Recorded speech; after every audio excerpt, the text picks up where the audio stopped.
This next session is titled Journey to Success, an NHSC Clinician's Story. Dr. Billings is a full-spectrum family physician and also a National Health Service Corps alumnus practicing in Alpine, Texas. He serves as a clinical assistant professor in the Department of Family and Community Medicine at Texas Tech University School of Medicine and as a chief medical officer for the Cactus Health Service. Dr. Billings is also the medical director for student health services at Sul Ross State University. Please help me welcome Dr. Billings. I was born in a small town, and I live in a small town. Like a giant small town, oh, small communities. All my friends are so small town. I'm a fan of John Cougar. I hope y'all don't mind. I think it always makes me feel like a rock star walking up here. And every time I get home, my wife puts me in my spot to really ground me. It's really a pleasure, an honor. I'm humbled, an honor to be here with y'all. When I come to these meetings, I always, I'm supposed to give back. I'm supposed to be inspirational. But I come away from it more inspired by just hearing y'all's stories and meeting you. And so I'm going to start off with a point real quick. Point number one of this lecture or talk, tell your story. Each of you has a unique and special path and a journey that you've had to get in that seat where you're at, to get the loan repayment. There's a reason that you got it. You're special. Tell your story to your patients, to your family, to the press if they call you, when they call you, and everybody. Spread the word about the National Health Service Corps. So y'all are my captive audience for the next 29 minutes and 39 seconds. So let me get to know who y'all are, just like a new patient. I want to know who y'all are. How many of y'all are in an urban area? Raise your hands. Okay. And how many of y'all are in a rural area? Okay. All right. And how many of y'all have essentially kind of gone back home to practice? Okay, good. A fair number. Okay. Now, the tougher questions. How many of y'all know where Alpine, Texas is? Okay, a couple hands. How many of y'all have been to Alpine, Texas? Anybody? One? Okay, great. Okay, now the one I expect everybody to raise their hands. How many of y'all want to come practice with me in Alpine? Oh, couple. All right, talk to me afterwards. We're recruiting. Well, it's great to be here. So let me kind of tell you who I am and why the heck I'm here. And I don't know I have all the answers, especially to the latter question, but let me try and get some credibility with y'all. I'm one of you, although I'm a little bit older and I'm an alumnus. I was a National Health Service Corps scholar, so a similar program to y'all's, although I just took on the scholarship as I started medical school. And so my repayment was time in an underserved area. And so I went to Alpine, and I completed that obligation last year, and I'm still there. And that's our hope for all of y'all, that you find a site that you love, that you're called to be at, and hopefully when you paid off all your loans, you think, that was great, but really what's great is my practice here and my patients here, and we hope that you spend a career there. And if not, then we hope you move on to an underserved place, and perhaps it could be Alpine. I'm also the Chief Medical Officer of Cactus Health Services. That kind of sounds like a real stately, important thing, and it's kind of new for me. I started off in private practice when I went to Alpine, and I spent 4.5 years in solo private practice. And I kind of got tired of being on call all the time. I kind of discovered something called burnout. Anybody? Well, you don't have to raise your hands, but I discovered something called burnout, and it wasn't a whole lot of fun. And so I really wanted a partner, and so I called our neighboring federally qualified health center in a county across from us and asked them if they'd be willing to come down and expand their scope of practice and move into Brewster County. And so we opened the first FQAC in my same clinic. So what was a private clinic is now a federally qualified health clinic. I now have great malpractice that I don't pay a dime for, and I now have a partner, and I'm only on call 50% of the time. I also hold active privileges at our hospital. We're too small to have a hospitalist program, so all the community docs take care of their own patients when they're in town. And thanks to my new partner, Dr. Aguirre, who's holding down the fort while I'm here getting to sleep a full 8 hours at night and eat some good food. I'm also something that I took on when I was a scholar that I never thought I'd be doing. I became the medical director for our small college called Sul Ross State University. And it's a college that has about 1,500 to 1,800 students at a time. And you might think, well, that kind of doesn't really go along with the National Health Service Corps. Well, it's actually a state-supported college that was founded in 1919, and it trains first-generation college students, primarily those students whose parents were unable to go to college. Many of those students, if they're still 18, are Medicaid patients, and those that are older than 18, many of them have no health insurance. And so it's been a really great asset to my practice to keep it young and to do a lot of education and whatnot. The last thing on this slide is probably the most important thing that I do, and yet I get paid zero for it. But it's the most important thing that I do. I get to host medical students and residents. I'm a clinical assistant professor at two medical schools. One of them is my alma mater. That's a University of Texas Medical Branch. It's way on the other side of the state. I'm always amazed medical students will drive 11 hours to come spend a month with me, and I'm really honored that they're there. And so this is point number 2. It's really important to reach out to whatever discipline, training program that's in your discipline that's closest to you. Maybe not even close, like my alma mater that's 11 hours away driving, because it is an incredible recruitment tool for you to have a partner for your practice and for your community. And this is how I left solo practice. I had an intern, a first-year resident, come from my residency alma mater in Fort Worth, and she came out and she didn't know me. She had just heard of my practice, and so she came out and she had no connections to the area, had never been to Alpine. She was one of those people that if I'd asked the question, do you know where Alpine is, she wouldn't have been able to raise her hand. And 2 years after that, she came back to join me.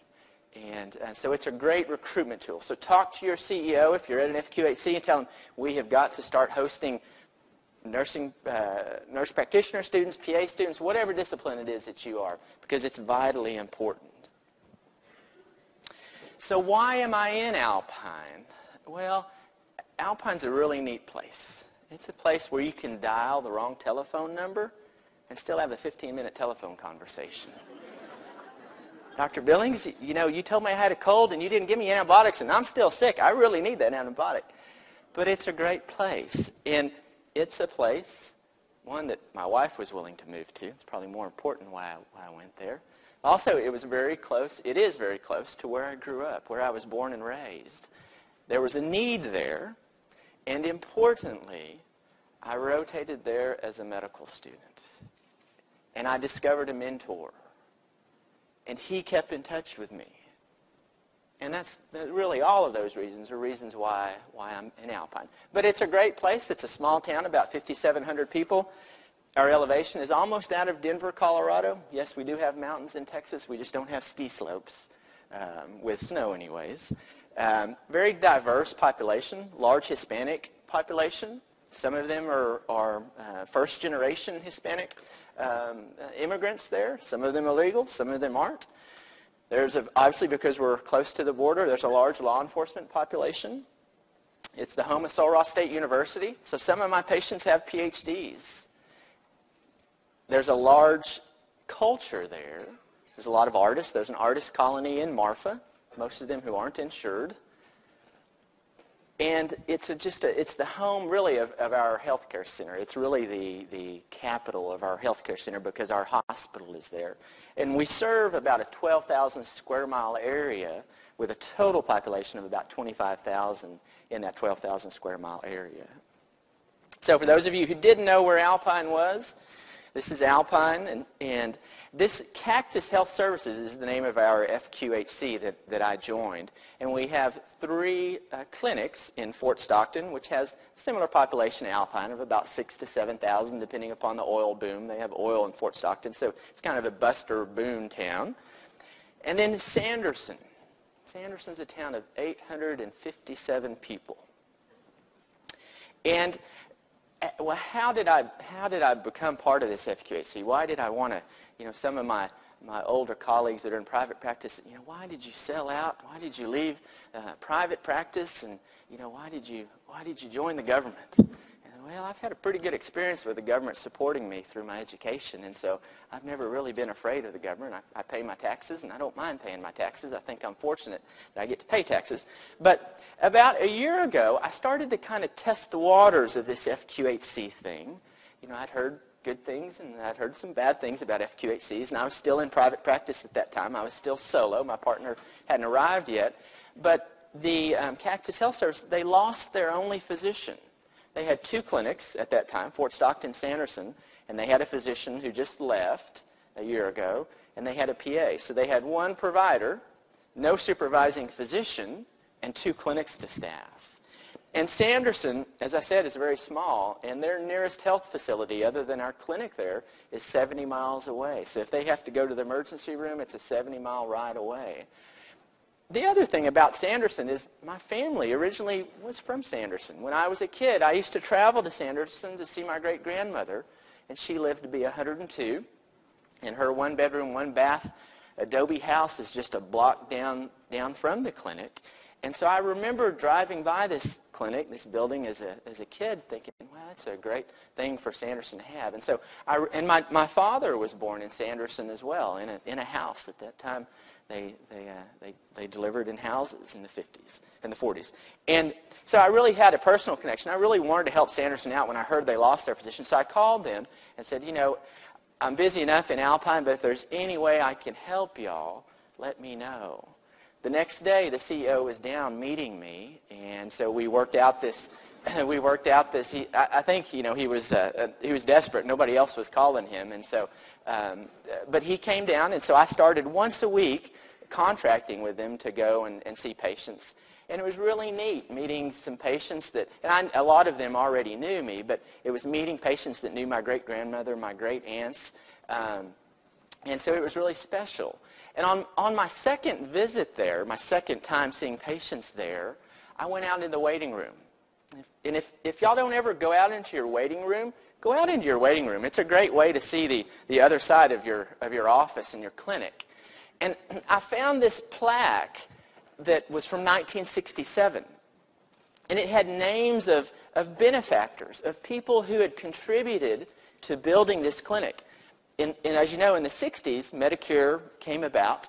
A lot of doctors kind of left primary care with that Medicare involvement. Sounding familiar to the 2011, 2012? And this was before the advent of FQHCs. So the town came together. They said, if we don't do something, we're going to lose our clinic. We're going to lose our doctor.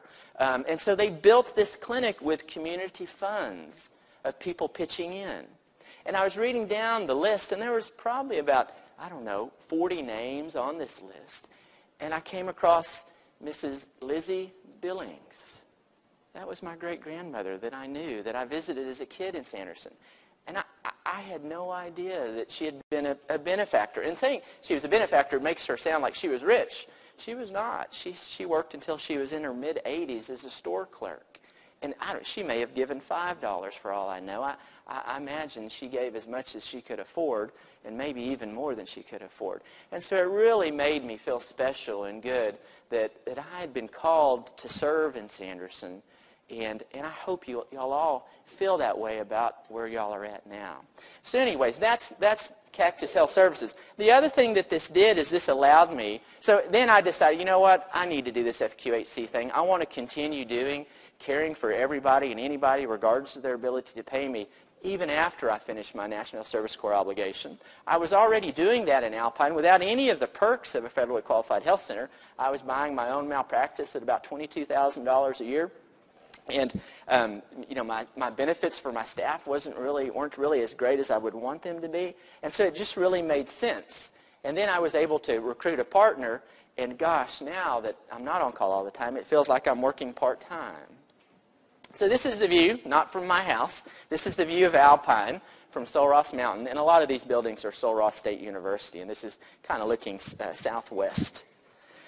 So this is that whole 12,000 square mile area that I was talking about that we capture. And actually what's not on here is actually Sanderson. It's actually off the map to the east, to your right. And so it's probably about a 13,000 square mile area. And I told you it captured about 25,000 patients. Well, that didn't include Sanderson. It now captures probably 25,852 now. It's the part of Texas in the far west, kind of between Midland, Odessa, and El Paso, and then south of there. And it's sparsely populated.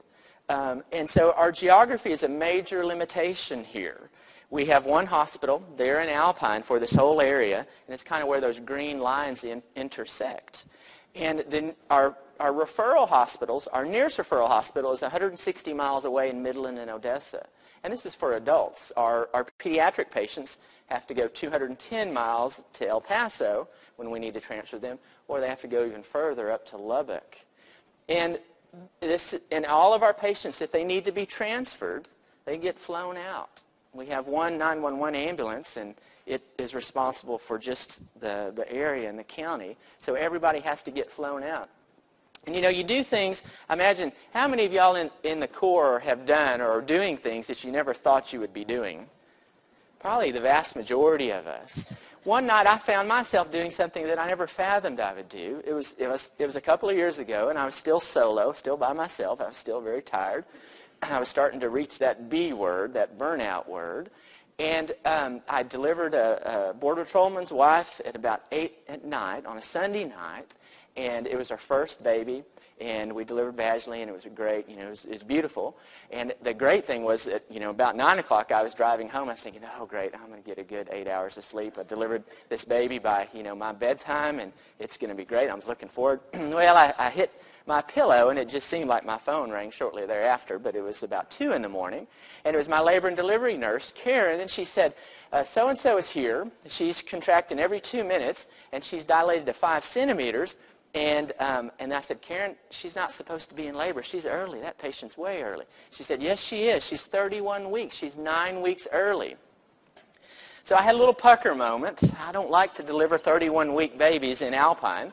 If I'm anything, I am not a neonatologist. That is definitely not one of my strengths. I have a lot of weaknesses, but neonatology is one of my biggest weaknesses.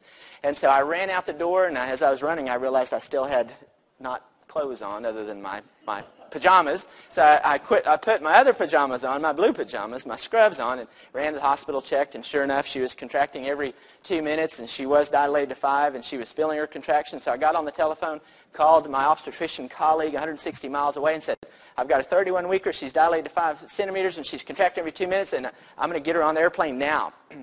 And I'll never forget this. He said, no. So I said, I think we've got a bad connection. I think he said no.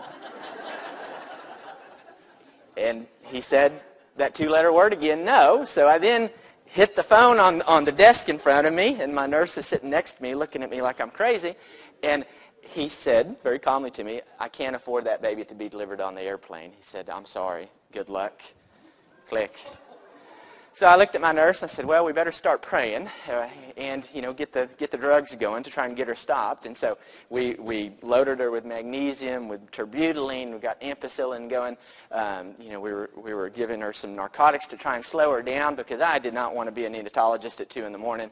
And so sure enough, we got her slowed down. We got her contracting every 10 minutes, about 30 minutes later. So I called him back. He said, send her. You've slowed her down, so send her. So then I call our air crew, who actually happened to be in Alpine starting. They just arrived to the emergency room to do another transfer. And so I intercepted them from the ER doctor and said, we've got a 31-weeker. She's dilated to 5 centimeters, and she was contracting every 2 minutes. She's now contracting every 10 minutes, and, y'all need to get her out the door now. I want her gone. Get her out of my care. And what did they tell me? No. I said, what do you mean? Hey, I'm the doctor. I'm saying transfer. And they said, no, we can't deliver a baby in the back of our airplane. And so I had one of these bright moments, and I've only had a couple in my wife will tell you. And I said, well, what if I went with y'all? And there was kind of a pregnant pause. And he said, so you'll go with us in the airplane? And I said, sure, why not? 'Cause I don't have anybody else in labor. And so they called their medical director, who was in Dallas, a long ways away in a big city, and said, this is what we got. Can you go? And they said, the medical director said, as long as the doctor goes and he delivers the baby, if you deliver, then that's fine. And so that's what they told me. I said, you know what? That's going to be the easy job. Easy job. She'll deliver that baby without any help. The hard part's going to be taking care of that baby in the back of the airplane, but let's go. So 20 minutes later, we were in the back of an aircraft, and we did the hour-long flight. Luckily, we arrived still pregnant in Odessa, and I felt very proud walking into that labor and delivery with my patient. I don't think they normally see doctors walking in from 160 miles away with their patient. She delivered the next day in the hands of an obstetrician and a neonatologist. Immediately, baby got intubated, spent about 4 weeks in the NICU, and is happy and healthy. And they followed up with me 2 days later, post-discharge, and mom and baby were both happy and healthy. So the other barrier that we have here, you can see there's 3 highways going south. 2 of them are in green, and 1 of them is in red. In that southern part, right across the river there, which is called the Rio Grande, is Mexico. There are a couple of communities down there south. One of them, Presidio, which is actually larger than Alpine, and there's no full-time physician down in Presidio. And so there's, and the other thing is that what do you think are on the northbound sides of the road coming up from the southern part of that area? Something unique to the border. Immigration checkpoints. So what does that create? Well, that creates an obstacle for patients who are undocumented of getting up to access health care up in Alpine. And up until a couple of months ago, when we started sending a physician down there, 25% of our deliveries were unassigned patients, patients who had not gotten prenatal care because they knew that if they came up to Alpine, headed north and went through one of those checkpoints, they would immediately get deported. So 25% of our deliveries up until recently were undocumented. I do a little bit of everything, and really I never wanted to be a specialist. I really like being a jack of all trades and master of none. And maybe I'm a little bit ADHD and have trouble concentrating, but I really like to do everything. Another reason I became a family physician is because very early on, even before I knew what a mentor was, I had a mentor. He was my family doctor. He was the one that delivered me. He was the one that took care of me all through elementary school, middle school, high school, into college, even when I came back home. He was the guy on a Saturday afternoon. I got a telephone call from our county agent about a week to 10 days prior to that. One of my show lambs died kind of mysteriously. And the county agent was very smart. And he said, we need to send the sheep's brain off to Texas A&M, our veterinary school, to figure out why it died. So, of course, the test results come back on a Saturday afternoon saying the lamb had died from rabies. And none of my family's in healthcare, and I didn't know much about healthcare, but I just thought, well, my eyes are going to bug out, I'm going to die, and I was very nervous. My parents were very nervous, and the county agent said, you probably need to contact your doctor. So again, it was a Saturday afternoon, so I went to the phone book, and I went to the white pages, the residence pages, and actually I found Dr. Ramon Garcia, and I found his office number. Of course, I called that. Of course, it was a Saturday. He wasn't there. But right under that, I found his residence telephone number. Now, I called that number. And on about the second or third ring, guess who picks up the phone? Dr. Garcia. And I tell Dr. Garcia very excitedly and nervously and anxiously that, I've been exposed to rabies. He said, well, tell me more. What was your exposure? And he knew who I was. When I was calling, he knew who I was. And he very calmly and reassured me, Adrian, you didn't have a significant exposure. Your eyes aren't going to bug out. You're not going to die. You don't need the rabies immunoglobulin. You don't need the rabies vaccine. You're fine. But I'll never forget that. Dr. Garcia was available to me at my time of need. He was affable, and he was accessible. And now I'm the one home at 2 in the afternoon on a Saturday trying to spend some quality time with my family. And I know what a sacrifice that was for him to publish his residence telephone number in the white pages. And so as a tribute to him, if you go to the Alpine white pages, which are about 4 or 5 pages, you'll find my office number, and then right below that you'll find Adrian and Susan Billings. Because I wanted to be available, I wanted to be accessible to my patients, and I sure hope I'm affable when they call me. And I can tell you, in the 5 years that I've been there, maybe I've had 40 telephone calls total. Most of them have been very appropriate, except for the husband of one of my patients that was about 37 weeks, 3 weeks early, and he was going out of town for a week, and he thought tomorrow would be a great day to have an induction. So I did my best to be affable and tell him that I couldn't. But anyways, this is what I do, and I probably the most surprising thing is I still make house calls. If y'all don't do house calls, I'd really encourage y'all to do house calls, because it really gives you a window of opportunity into your patients' lives that you can't get when they walk into your practice. These are the things I do. I did a obstetrics fellowship, so I do surgical obstetrics, I do tubals and other things. And I don't do those things because they're easy. I do them because I was trained to do them, and it saves a lot of my patients at least a 160-mile one-way trip to go access a specialist. But I think, and I really like this quote, our duty is to be useful, not according to our desires, but according to our powers. And that's, all of y'all in this room, you're not doing this because it's easy. I mean, if anything, y'all have the hardest jobs in your discipline in the world, taking care of the underserved and the disadvantaged. You're doing it because you want to, and because you have the power and the ability. And that's impressive. That's very honorable. Our hospital is Big Bend Regional Medical Center. It's a critical access hospital. It's 25 beds.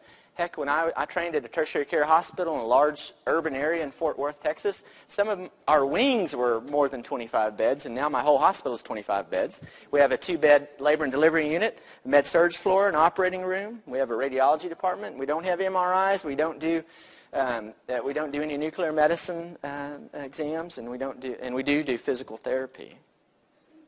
And our medical staff, I had 80 fellow residents in my 3-year family medicine program in Fort Worth, and we have 5 family physicians, of which I'm one of them. And when I arrived, there were only 3 of us.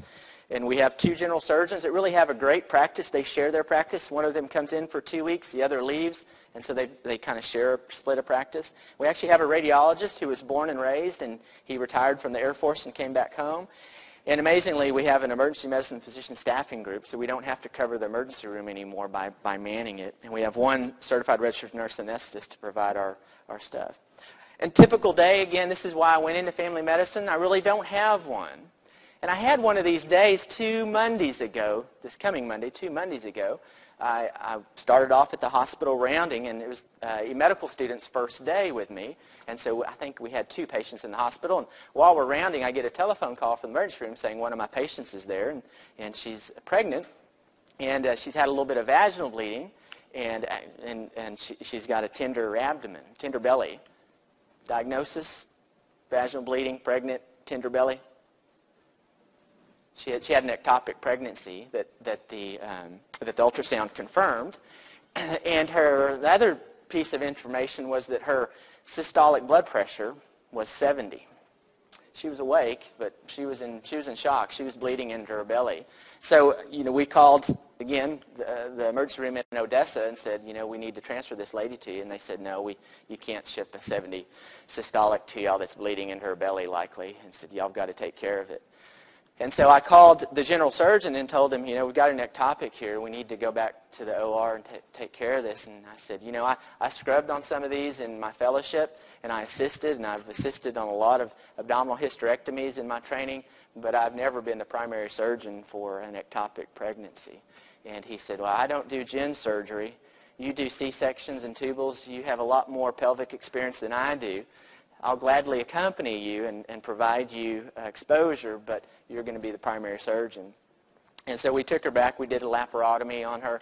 She had several units of blood in her belly, and we did a salpingectomy on her, and she did just fine. And after we came out of there, the general surgeon told me, his name's Dr. Alsop, he's a great surgeon and a great guy as well. And he said, you did a great job, and just so you know, if anything went bad, I was going to blame it all on you. But my typical day, if I have one, I start out the hospital. I do any elective surgeries I may have. I do clinic. And a great thing about rural practice is I try and get to come home for lunch. And then back to clinic and back for tuck-in rounds at the hospital, and then hopefully sleeping. This is our geriatric bloodhound, Shula, and this is kind of the mantra of residency: eat when you can, sit when you can, and sleep when you can. And she's really good at doing that until she picks up the scent of something, and then an atomic bomb can go off by her, and her nose is still on the ground, her tail is up, and she's chasing whatever scent she's going after. So why underserved practice? I don't need to tell you all this. You're needed. You're needed desperately. You can make a difference. You really serve those that are in need and that appreciate you. You have the possibility of affecting public health, and you really do have the esteem of your colleagues that don't have the commitment to you of taking care of the underserved. I can promise you that. This is my support team -1. If you don't have a support team, get one. And your team may not look like this. Your team may be a partner. Your team may be your clinic staff. Your team may be a pet. But get you a support team. These are the folks, -1, that allow me to do what I can do. My two wonderful oldest boys, and then my wife. And my wife is not from a rural area. We essentially came back to my home state, my home area of the state to practice. She had no ties to this area, and she was willing to go there. And I'm there only because she's willing to be there, and she likes it there. A couple of years ago, I had the opportunity to serve as the young physician delegate to the American Medical Association on behalf of the American Academy of Family Physicians. So I was representing the AAFP to the AMA. And we got to go to a cocktail party, and we jumped at the chance. Alpine doesn't have a whole lot of cocktail parties. So we went to a cocktail party with all the other young physician delegates, and the AMA is very heavily specialty oriented. So in this group of about 10 of us that were kind of circled and talking small talk, there was a radiation oncologist and his spouse, and an anesthetist, an orthopedic surgeon, and a couple other specialists. And for some reason, the attention turned to me, and one of the spouse of the radiation oncologist started asking me about what I did and said, wow, you're a family doc, and you deliver babies, and you're on call all the time, and you've got a wife and 2 kids at that time? And she was looking at my wife like, you're crazy to be with this guy. And she was kind of on the attack, and she said, well, doesn't that affect your home life? I mean, how do you do that? And so I was feverishly trying to figure out how I was going to answer this question. And then I got an elbow in my ribs from my wife, and she said, I'll get this one. And I'll never forget this. She told me, Adrian works hard. He works very hard. And he attempts to make it to all of the events that our kids do in school and for sports as he can. Yes, there are times where Adrian can't be there, but our kids are learning that it's not always about them. Our kids are learning that sometimes it's about putting the desires or the needs of others, above those of you. Susan gets it. It's about service. What you and I do, what all of us do, it's about service to our fellow man and our humanity. So, about 9 months after that, this little one arrived. This is Colt, and he's proudly displaying Pack 141 Cub Scouts Alpine, Texas that our Cub Scout pack gave to us. And our former pack leader, I believe, is here, a friend of mine from Alpine who moved up here with the Border Patrol, gave this to us. And I want to point out to you, on his right hand, he does not have 6 fingers. He's not giving y'all the 6th finger. That's either my finger or my wife's finger. Occupational therapy. I attempt to ride my bike to work and bike commute in order to get some exercise. This reminds me to tell you to take care of yourself. That's my next point. And if you do ride a bike, wear a bike helmet. Take care of yourself. I really like this from Katharine Graham. To love what you do and feel that it matters, how could anything be more fun? What y'all do matters. What we do matters. And I really like this. This is a famous British explorer, and he's so famous I'm blanking on his name right now. But he is swimming for the first time voluntarily at the South Pole. And he was doing this in an attempt to spread light on global warming. And I really like this quote by Ralph Waldo Emerson: "Do not go where the path may lead. Go instead where there is no path and leave a trail." And that's my last charge to y'all. Make a path, make a trail. People will follow. We will follow. And this is a historic time, as y'all know, with healthcare reform. And I'd rather y'all be the ones making the trails than some of my colleagues that don't take care of the underserved. So blaze that trail. This is my twilight slide. This is Twin Peaks, which is a mountain path, or mountain just on the west side of Alpine. Thank y'all so much for what y'all do for the country, for your patients. Welcome to the National Health Service Corps, and God bless you all. Thank you.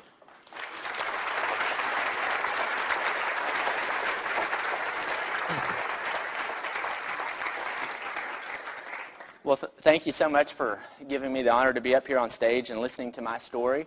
Now what we want to do is we want to take about 10 minutes and talk at y'all's stories, talk at your tables, tell your success stories, and we'd like every table to designate a speaker. And after about 10 minutes, we're going to call upon a couple of tables, and we want you to share your own success story with us. And to entice you, there may be some prizes that go out if you're the one talking. So, again, thank you, and share your success stories at the table now.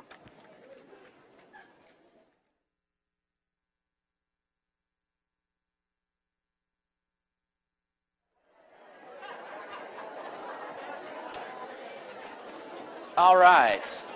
It's great to hear so much conversation going on, and that's really what we want this to be about.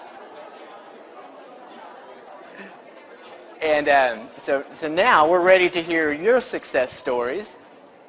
And what we have, unfortunately, we don't have a whole lot of time.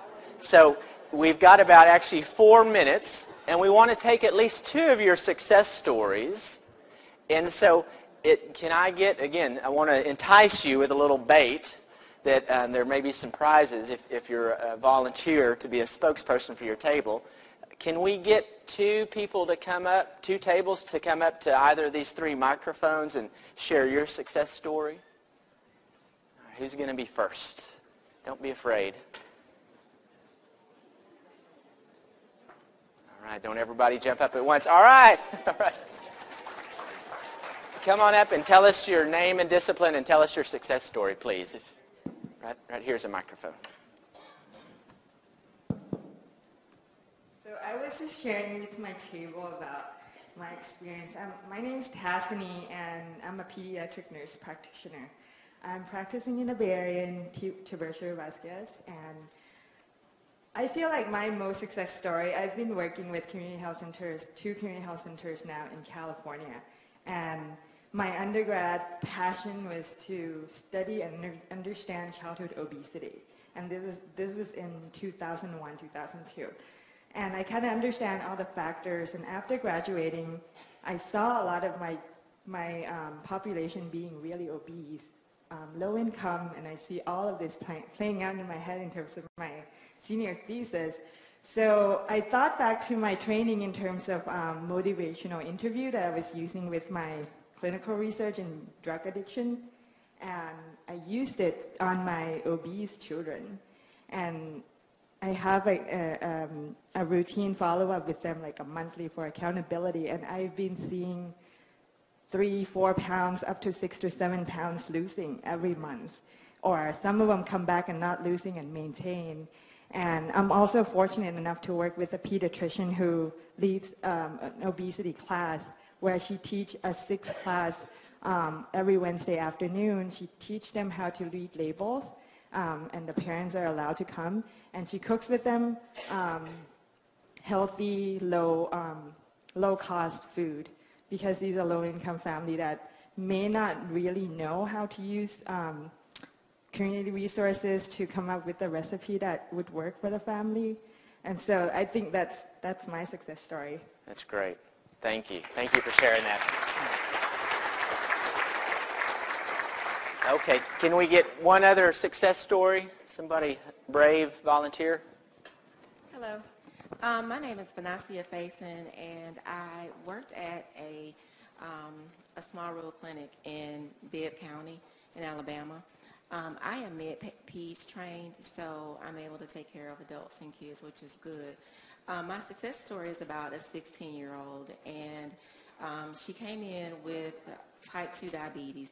She was seen by me because the nurse practitioner wanted to transition her from oral medications to insulin because she wasn't well controlled, and she, thought that I could handle her as well. I mean, she had a pretty complicated social complex background. So, and also this patient had hypertension, systolic blood pressure, 200s in reading. She wasn't taking her medicines. And she probably weighs about 250 pounds. So what I had to do, and what I think is kind of something that I would like for everybody to remember, is I had to call the school nurse, because when I spoke with the patient's mother, I didn't really feel that she was reliable as far as making sure that her medicines were taken properly and that she understood what to do, because the mom had diabetes that was uncontrolled as well. Now, initially this patient's hemoglobin A1C was 14, and within I would say 6 to 9 months, her last hemoglobin A1C was 7. And so that was kind of like a party for each of us. I actually took her around the clinic to the nurse's station and up front, and told everybody that she, her hemoglobin was at goal, because I was so proud that we had done that. But I wouldn't have been able to do it if I didn't reach out to the high school nurse and say, I would like for you to check her blood sugars when she gets there in the morning. I want her to come before lunch and make sure she takes her insulin properly, reinforce teaching, check her blood pressure. And so in this really small community where the high school was right across the street from the clinic, the school nurse was vital in helping me to make sure that the children were in compliance as far as making sure that they were taking their medicines. So something that, that we should all take the time to do. Great. Thank you.